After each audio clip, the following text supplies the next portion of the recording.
Hey, this is Josh Alexander, and today we are going to go over how to purchase a home while staying as safe as possible during this coronavirus pandemic.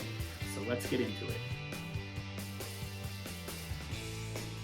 Okay, so I want to start off by saying that if you're in one of the high-risk categories, I suggest that you really don't purchase a home right now unless you absolutely have to. So stay at home, stay safe. But for those that do want to purchase a home right now and are okay taking the risk, let's go through some of the things that you can be doing to keep yourself safe, as well as what the general process looks like and a few changes that you might need to get used to if you're trying to purchase a house in the next couple months. Okay, so let's go over the most significant change for buyers in terms of how you purchase a home today versus how you purchased a home a few months ago. And that's basically how you're looking and identifying homes. And this is going to be significantly different. So before, you're looking at open houses, you're going touring homes with your agent. Now, most of that has stopped. So no more open houses. Most of the tours you're going to be doing will be some type of virtual tour. So when you're looking on Redfin and Zillow, most new homes coming on the market should have some type of virtual tour with them, because selling agents know that most buyers cannot enter the home anymore. So when they're taking pictures of the home, they should also be doing some type of virtual 3D tour, which enables you to walk through the property virtually so you have a better understanding of the layout. So that's a common thing that you'll start seeing more and more as we go forward with these homes listing and hitting the market. So one of the biggest changes with the virtual tours is because there are no open houses now, one thing that agents are starting to do are doing virtual open houses. So what is a virtual open house? That's basically where the agent goes onto the MLS and they'll basically say that, hey, we're going to have an open house, a virtual open house on Saturday at 1 o'clock. So if you want to join us, log on to this Zoom meeting or something similar to that. And that will give you an access to the agent who is going to be walking through the house with you so they can answer any questions that you might have. So this is something that on Zillow, Redfin, you're not really going to have access to yet in terms of knowing when those virtual open houses are, because they haven't updated their system yet to be able to show that information. So this is where working with an agent really comes in handy, because they're able to look at the agent remarks on the MLS to let you know if they are hosting a virtual open house, when it's going to be, what you need to click on, and that way you're able to log on and ask any questions about the property. So what this enables you to do is not only get the static pictures that you're used to seeing on Zillow and Redfin, but you're also getting a virtual tour, able to ask the questions. If you need them to look into a closet a little bit more, if you want to have a certain look at a ceiling fixture, they're able to do that so you can get a really good understanding of the general condition of the house and get all your questions answered without even walking into the property. So as a buyer, you now have more information about the physical appearance of the home than you've ever had before. So on top of that, something else that a lot of selling agents are starting to do is giving out disclosures about the property that you usually only get during escrow. So these are things like seller disclosures, where they tell you what they know about the property, the general condition, any updates they've done, any repairs that have been made that have been significant. And this, for a buyer, is great information to have, because it will determine if you really want to place an offer on that property or not. So not only you're getting a more physical picture of the property with those virtual tours, you're getting more of the background knowledge as well to understand the general condition of the home before you even decide to step foot out of your house to go tour a property. So if you do want to tour the property before submitting an offer, which most buyers still want to do, then that's when you can set up a one-on-one appointment with your agent, making sure you're keeping that 6-foot rule, wearing your mask, keeping your hand sanitizer available, going into the home, and then going through and checking everything out. So most sellers right now that are allowing people in their home still, what they're basically doing to protect you as well as themselves is they're keeping all the lights on, they're opening all the doors, all the closet doors, so you can walk in there and not to touch anything and still get a very good understanding of how the whole house is laid out and the condition of the house. So that's one of the last things you'll do before you place an offer on the home. And some buyers now, because of all the virtual things, are even comfortable placing offers without going into the home. And that might be something that you need to be a little bit more comfortable with yourself, because some sellers right now are not allowing any access to their property unless you're in escrow. So that's something that you could place an offer on a home without seeing it. And I know it sounds scary, but on the back end, what you can do to help yourself out is you can write into the contract and basically say, hey, here's the offer price, here's all the things that we're asking for in the contract, but we do also want to have some type of visual inspection on the property within the first 48 hours of opening escrow. And that way the seller will know you're serious. They'll be able to look at the offer and you can come to agreement on pretty much everything, get into escrow, and then go check the property out yourself. And if there's something that didn't match what you've seen before in the photos and virtual tours, then you still have a way to get out of the contract and move on to a different property. So that's one of the things that you're seeing more and more often now with everything going on and everybody staying at home.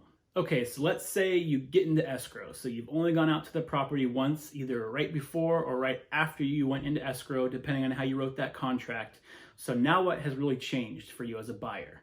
And the answer is not much. So the only significant change in how we do things now for a buyer compared to how it was done before is the general inspection process. So before, the general inspector would go out to the house, they would do their inspection, and towards the end of the inspection, you would meet them on site at the property, and they would go over everything they found with you, answer any questions you might have. Now, the only difference is now the inspector is going to go out there, get all the information, but then go back home, write the report up, and then give you a call and go over all the information over the phone and answer any questions you might have over the phone. So that's it.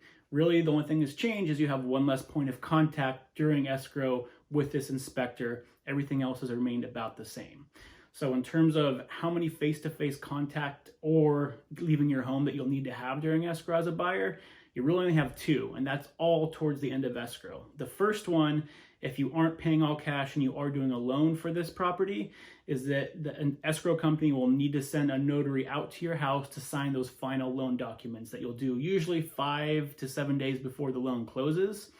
The second point of contact will be your final verification of property.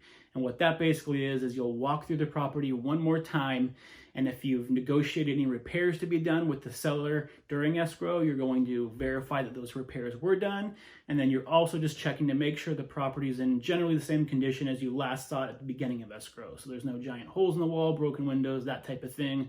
You're just verifying that everything is similar to when you saw it last. So that's it. During escrow, there's only 2 points of contact that you'll have, like I said, either face-to-face or leaving your home. Before escrow, you're really only going to the house once. So in total, you can get away with only really having 3 points of contact during a transaction. So as a buyer, if you're keeping yourself safe and you're following those CDC guidelines, wearing the mask, keeping the hand sanitizer handy when you do go out these 3 times, you're going to be relatively safe during this whole process. So interest rates are still low right now.